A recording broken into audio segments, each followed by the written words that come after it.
How to recover your Instagram account with Authentication App. Hi everyone, it's Sophia to assist you today. Without any delay, let's jump right in. First, open Instagram on your device.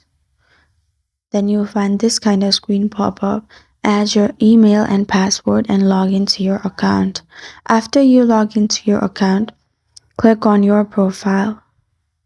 Then click on three lines on top right corner of your screen. Go to Account Center. Then go to Password and Security. Click on Two-Factor Authentication. Click on Authentication App. Copy the key. Then go to Play Store and download Google Authenticator. Open it.